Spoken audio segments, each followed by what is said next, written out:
Hi, I'm Peg Tillery, and this is the beginning of a series of shorts all about gardening, and it's going to be called Gardening with Peg. And today we're going to talk about perennials that we just love in our garden at first, but then we hate them. And you know the phrase, sleep, creep, leap. These guys just leap.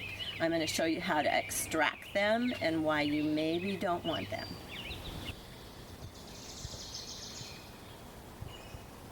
So first we're going to talk just a tiny bit about tools. These are my favorite. This is a hori hori. It looks like a knife on steroids. It's really good for removing weeds, popping them out, but I'll show you what we need for these other plants that we're dealing with today.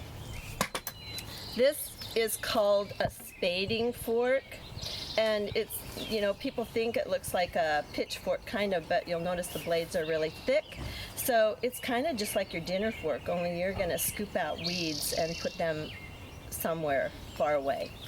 This is my new favorite tool. It's called a transplanting shovel, and you'll notice it's got a ledge that you can stomp on, sharp, sharp, sharp around here. I've got gloves on so it's not hurting me, but it removes things from the ground super easy. You will be astonished.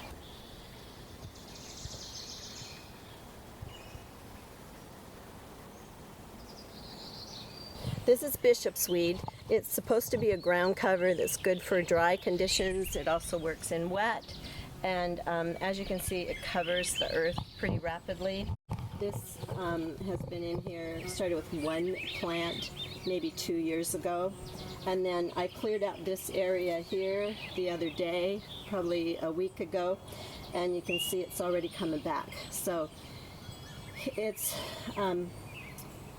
it could end up on the invasive noxious weed list, but so far it's okay.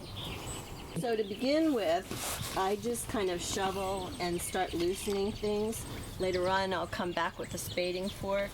So this is really a garden thug. It's great ground cover for some people, but there are so many other more suitable ground covers. People like it because of its variegation. If you just have to have it, I think it's best grown in a pot. Here's the roots. And each little piece that can break off will start a new plant.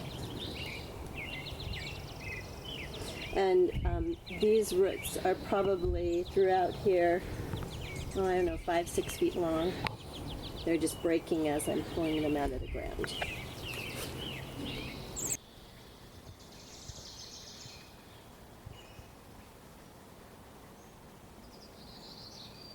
So this is yellow loose strife, and it is a perennial again, and it is not related at all to the purple loose strife that's on the noxious weed list, but it likes to spread everywhere. There's a raised wall behind here, and you can see it's hopping its way up the wall and conquering that bed pretty soon. So I've decided I'm going to take it out. It grows by runners, so the roots and the little pink parts run. Not a slow jog, a fast jog. If you make the mistake of buying it, you can get rid of it. Here's all the roots for 2 little stems. It's a lot of roots to make a whole lot more plants.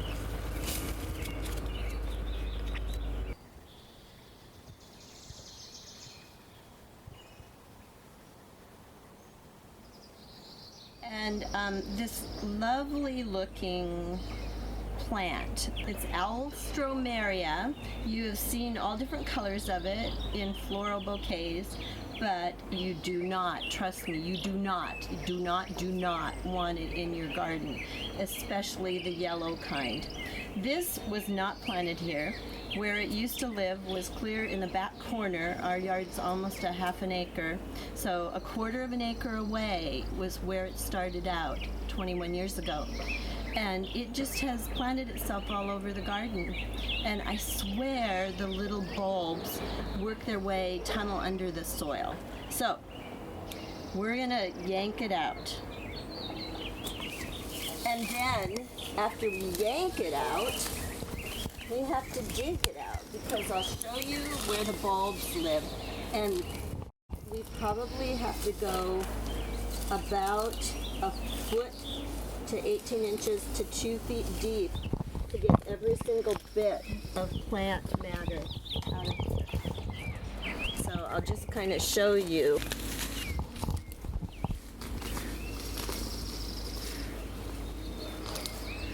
I can also tell you we tried glyphosate on it. It doesn't work. It's the only time in my life I've ever used glyphosate. Did not work.